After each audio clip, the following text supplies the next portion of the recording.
Hello दोस्तों, hope all okay with you guys. आज का वीडियो थोड़ा लंबा है, लेकिन हम सबको उसको देखना चाहिए और आपके कमेंट्स भी आने चाहिए मेरी ईमेल पर और मेरी फेसबुक पर या मेरी वेबसाइट पर। ये video is based on judgement of Delhi high court in the case of brand equity. मैं इस जजमेंट के बारे में क्यों कमेंट करना चाहता हूं, क्योंकि अगर सुप्रीम कोर्ट इसको रिवर्स करता है तो बहुत सीरियस कॉन्सिक्वेंसेस होंगे टैक्स पेयर्स के लिए। As you know, brand equity is a judgement that has interpreted section 140, rule 117, rule 117A, and in nutshell has expanded the definition of technical glitches in rule 1171A to include technical difficulties that could also be faced by assessees at their end. And therefore, by holding that the limitation mentioned in the rules was never a part of section 140 when act was passed by parliament, therefore they held those rules as directory, and in order to fix a limitation they invoked limitation act 1963, and they held as per that act a period of 3 years is available to claim the transitional input tax credit under section 140 saved by section 174 subsection 2 of CGST Act 2017. इस judgement ने एक और बहुत बड़ा फैसला लिया। Court ने साफ शब्दों में बोला कि ये जो right of transitional input tax credit है, इससे vested right and this is indefeasible, that is nobody can take it. आप इस तरह के कोई रूल्स या प्रोसीजर नहीं बना सकते जिससे इस राइट का खात्मा हो, एक्सटिंग्विश हो। कोर्ट ने एक चीज और बोली कि ये जो right to transitional input tax credit है, ये टैक्स पेयर की प्रॉपर्टी है and it is 100% safeguarded by constitutional provisions article 301 capital A of constitution of India. उन्होंने एक और बात बोली कि अगर टैक्स पेयर का पैसा बनता है तो nobody can be allowed to rob that money by making this kind of procedures where the right to claim transitional input tax credit is virtually forfeited. High court ने पूरी हिस्ट्री ट्रेस करते हुए कि जीएसटीएन में क्या क्या problem हुई, क्या क्या डिफिकल्टीज आई, कैसे पोर्टल रुका, कितनी एक्सटेंशन हुई, उन्होंने सारा कुछ देखने के बाद गवर्नमेंट को हिदायत दी कि आप अपना पोर्टल खोलें और जो टैक्स पेयर उसी हालात में है जिसमें जो हालात ब्रांड इक्विटी के पिटिशनर के थे, उन सबको ट्रांसमान दाखिल करने की इजाजत है बाय 30 जून। इस हालात में जो जजमेंट दिल्ली हाई कोर्ट की थी ब्रांड इक्विटी, इसका आगाज हुआ। बहुत अच्छी लगी, बहुत जबरदस्त लीगल प्रिंसिपल्स थे, बहुत ही सीरियस किस्म की लीगल डिस्कशन की गई और approach for the benefit of tax payers which should be the approach of tax courts was adopted. लेकिन स्कीम क्या कहती है, एक्ट क्या कहता है, अभी केस सुप्रीम कोर्ट के सामने है, तो अभी तो जो ब्रांड इक्विटी की जजमेंट अभी तक फाइनल है, it has not been satisfied, लेकिन it is put into jeopardy once the operation of the judgment has been stayed by supreme court yesterday by the order dated 19 June 2020। Transitional credit की scheme है section 140 में। उसका marginal heading बहुत जरूरी है। Marginal heading कहता है transitional arrangements for input tax credit. Arrangement word use है वहां सेक्शन 140 के मार्जिन हेडिंग में, और उसको उनमें बोला गया है एज पर द मैनर प्रेस्क्राइब्ड। वो मैनर 117 में जो ट्रांसमान फॉर्म है, ये है, वो सारा कुछ ऑलरेडी है, उसमें कोई किसी तरह की दुविधा नहीं है। रूल 117 में क्लियरली लिखा है कि आप किसी भी टैक्स पेयर को जिसको सेक्शन 140 के अंदर transitional input tax credit claim करना था, उसको 90 दिन के अंदर ट्रांस वन फॉर्म फाइल करना था। उस 90 दिन को फर्दर 90 दिन के लिए एक्सटेंड किया जा सकता था। दैट इज, आपको मैक्सिमम 180 दिन मिलने थे अगर एक्सटेंशन हुई है तो, जिसमें आपको ट्रांस वन फाइल करना था। अगर आपने ट्रांस वन फाइल नहीं किया तो आपका extended benefit transitional input tax credit का डिनाई था, आपको नहीं मिलना था। लेकिन 9 महीने के बाद, समवेयर इन सितंबर 2018 और whatever the date, government को दिखा कि हमारे पोर्टल पे बहुत प्रॉब्लम्स हैं, लोग अपलोड नहीं कर पाते हैं, सर्वर नहीं चलते हैं, बहुत रश है, घंटों घंटों लगते हैं और उसमें एरर्स आती हैं बार बार। तो वो एक रूल 117(1)(a) लाई।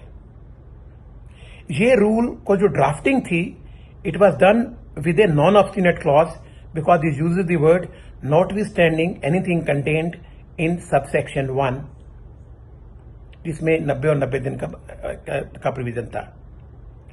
इस रूल में यह कहा गया कि अगर कोई भी रजिस्टर्ड टैक्स पेयर अपना क्लेम नहीं ले सका with in the time what 117(1), not 1(a), और उसका कारण था कि टेक्निकल डिफिकल्टीज ऑन पोर्टल, ये लिखा है एक्ट में, तो वो उसको और टाइम दिया जाता है कि वो क्लेम करे, और उसकी जो सारी प्रोसेस है वो नोटिफिकेशन के थ्रू बताई गई कि आप नोडल अफसरों को लिखेंगे, अपना जो भी आपने ट्राई किया पोर्टल पर, कोई भी डॉक्यूमेंट, कोई भी स्क्रीनशॉट, कोई भी एविडेंस कि पोर्टल ने आपका एक्सेप्ट नहीं किया, या एरर हुई, जहां बार बार ने ट्राई किया, जो भी आपने किया पोर्टल पर, not on your computer, not at your and, not on your system, when you uploaded on the portal and portal showed any error, आप उसको लाइए। और उसके बाद, for this reason of technical glitches at the portal of GSTN council will recommend your case after verifying that what is being stated is correct, and then commissioner will give you extension up to a certain time। 117(a) में up to 31 मार्च 2020 तक extension किया गया। That is 117(a) में भी 2 साल से ऊपर की एक्सटेंशन चली। अब इशू ये है कि सेक्शन 140 में लिमिटेशन नहीं रखी गई थी, जो रूल में थी, वो पार्लियामेंट के एक्ट में नहीं थी। तो पार्लियामेंट ने फाइनेंस एक्ट 2020 से उसको ठीक किया, और with in such time words section 140 और सारे सबसेक्शन में ऐड कर दिए गए, और फाइनेंस एक्ट में ही लिखा गया, पार्लियामेंट ने लिखा कि ये सारी अमेंडमेंट रिट्रोस्पेक्टिव होंगी फ्रॉम 1 जुलाई 2017। 18 मई 2020 का इन्होंने नोटिफिकेशन किया। हालांकि in my view there was no need for notification once parliament has made an act and have stated in no uncertain terms it is retrospective, but notwithstanding notification was issued. अब ये जो retrospective amendment थी, इस amendment ने किसी तरह का tax payer का कोई राइट नहीं छीना, मतलब कुछ भी नहीं किया। एक आपके कपड़े की थोड़ी क्रीज खराब थी, उसको ठीक किया गया। Small repairs, very small repairs were done to bring the statute in line of law, in line of constitutional provisions. इस अमेंडमेंट ने काफी हंगामा खड़ा किया, लेकिन सरप्राइजिंग चीज यह है कि जितनी भी जजमेंट फाइनेंस एक्ट 2020 के बाद आई, किसी में भी ये अमेंडमेंट डिस्कस नहीं की गई।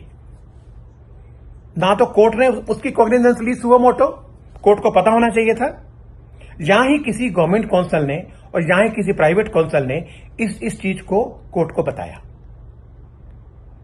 ब्रांड इक्विटी से पहले जो 4 इश्यू उन्होंने डिस्कस किए कि ये वेस्टेड राइट है, Rule 117 is directory.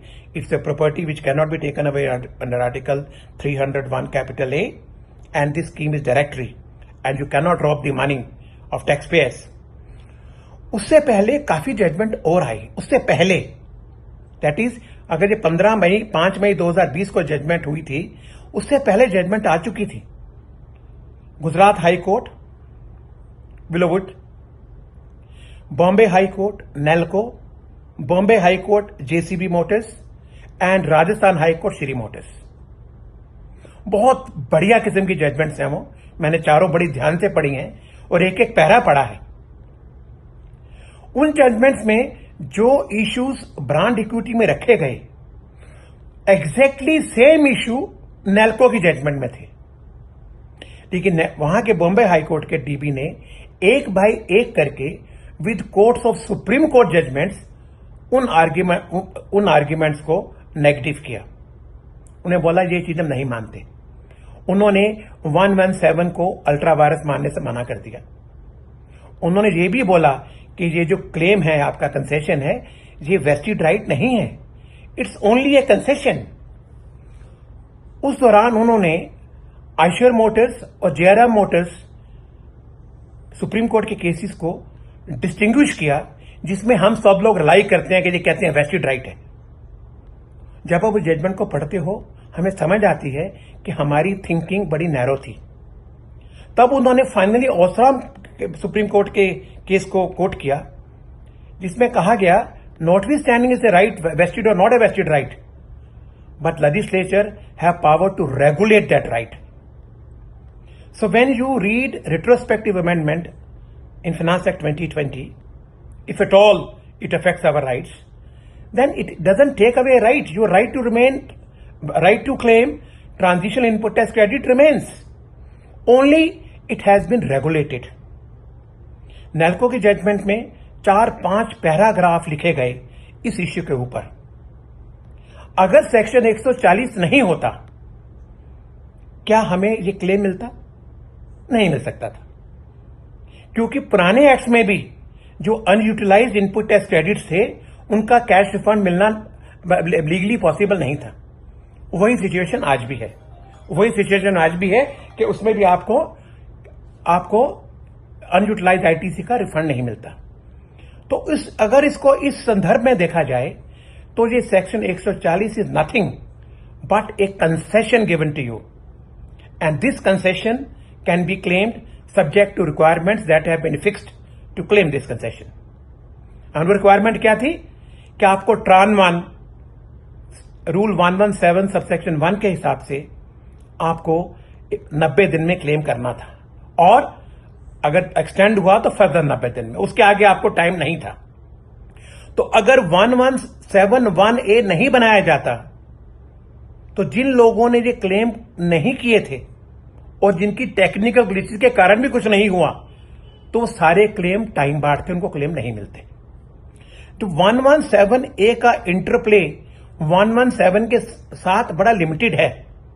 117A तभी लागू होगा आपको अगर आपने 1171 में ट्रान 1 फाइल करने का अटेम्प्ट किया और जीएसटीएन के पोर्टल पर कुछ प्रॉब्लम थी, अदरवाइज आपका राइट खत्म है।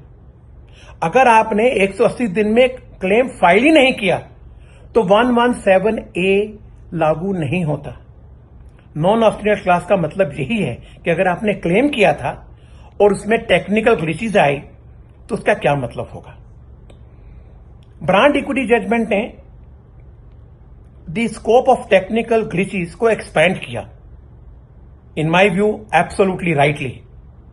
उन्होंने कहा कि क्या मतलब है तुम्हारा, आपका नया कानून है, आपकी इतनी प्रॉब्लम्स हैं, एसएससी की तरह भी प्रॉब्लम हो सकती है, हमें उनको भी देखना है।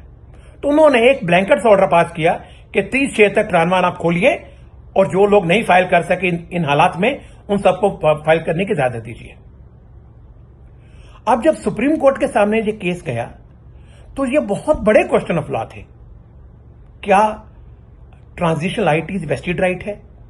सुप्रीम कोर्ट ने 4 जजमेंट्स में बोला है कि वेस्टेड राइट नहीं है। It's only a concession or an indulgence shown by legislature, and this concession can be claimed only if you fulfill the conditions put in by a new enactment. So repealed enactment से जो आपके input tax credit के balances available थे, which are eligible for transition ITC, they were regulated by the new act, and this has been done in all earlier enactments. VAT में भी ऐसा हुआ था, एक्साइज में भी ऐसा होता रहा, मोटवैट के टाइम पर ऐसा हुआ। अब नेल्को की जजमेंट में उन्होंने 117A का बहुत अच्छा वर्णन किया। अगर आप पढ़ना चाहें तो पैरा 49 to 55 बहुत अच्छी डिस्कशन है कि 117A का मतलब क्या है। जब नेल्को के आगे एड्रफ टेक्नोलॉजी, सिद्धार्थ, गुजरात हाईकोर्ट की जजमेंटें पेश की गई और भी 11 हाईकोर्ट जजमेंट्स की और पेश की गई, और हमारे सीनियर लॉयर श्रीधरन ने आर्गुमेंट लिया कि लोग इसमें सब अलाउड है, तो 117 इज अल्ट्रा वायरस। तो बॉम्बे हाईकोर्ट ने बोला कि आप ये जजमेंट पढ़िए, ये जजमेंट में ट्रान 1 की फैसिलिटी ओपन इसलिए की गई कि they worked on a promise, इससे वेस्टेड राइट, और हम इस राइट को वेस्टेड राइट नहीं मान रहे, क्योंकि सुप्रीम कोर्ट कहता है ये वेस्टेड राइट नहीं है। इस बेसिस पर नेल्को में जेसीबी, नेल्को, श्री मोटर्स और विलोवुड में ये सारे क्लेम नेगेटिव किए गए। नेल्को के जजमेंट में उन्होंने बड़ा क्लियरली बोला कि 3 केसेस हैं जहां तो आपने 107(1) में क्लेम फाइल ही नहीं किया, जहां आपने क्लेम फाइल किया और कोई टेक्निकल डिफिकल्टीज आपकी एंड पर थी, जहां आपने फाइल किया और टेक्निकल डिफिकल्टीज पोर्टल के एंड पे थी। पहले दोनों केसों में आपको क्लेम नहीं मिलेगा अगर आपने 180 दिन में क्लेम की पूरी फॉर्मेलिटी नहीं की। तीसरे केस में if you are able to bring a documentary evidence in support of your claim कि there were difficulties at GSTN portal, you will get the claim. Now it is a very serious question before supreme court कि अब इसका क्या होगा। Supreme court has to decide a vested right, whether limitation act can be applied, whether the scheme of 117A was arbitrary or does it hit Article 14, or was it palpably arbitrary kind of a scheme which cannot take away a right, और क्या ये ऐसी property है which can be safeguarded by Constitution of India, Article 301A, and can the state not regulate the transitional arrangements to claim input tax credit? ये issue supreme court के सामने pending है। एक और लीगल इश्यू निकलता है which we are further exploring together 2-3 lawyers. ये जो 117A में कंडीशन रखी कि रजिस्टर्ड टैक्स पेयर प्रूफ लाएगा कि टेक्निकल ग्लिचेस पोर्टल पे थी और GST काउंसिल उसका केस रिकमेंड करेगी, क्या ये कंडीशन है or it is a requirement of procedure? If it is a condition, because this was a new rule formed after 9 months, then it should have emanated from section 140. Now, then this rule can be challenged whether it is beyond powers of the legislature. Well, friends, brand equity story is still untold. The final view has to come. इसका fallout बहुत बड़े हैं। जिन लोगों ने ट्रान 1 के basis पर beyond period of 180 days claim किए हैं, including based on high court judgments, if supreme court reverses brand equity judgment, all those cases are in jeopardy. The claims can be reclaimed under section 73 and 74। जो judgments high court के सामने pending हैं cases, in my view those cases will be extended till supreme court judgment comes. Third, जिन लोगों के हक में high court judgements आ चुकी हैं और डिपार्टमेंट ने आउट ऑफ एरोगेंस आपको ट्रान 1 फाइल करने की पावर नहीं दी है, खोला ही नहीं है, तो उनके लिए भी प्रॉब्लम है, क्योंकि now department can stop. Well friends, this is the brand equity story and section 140। Some people, my friends only, they call me impatient. Do you think I'm impatient when I speak? Do you think my videos are impatient? Do you think you don't understand my language? Or do you think I talk all bullshit? Well, this is the view of certain people. Mr. Verma is impatient. I want to tell them, I'm not impatient. but maybe I read a little more. I'm able to form a view. A lawyer must take a view. I have taken a view that there's a face-off between brand equity and NALCO. And I will still go by the reasoning given by NALCO, not by the reasoning of brand equity. Thank you. God bless.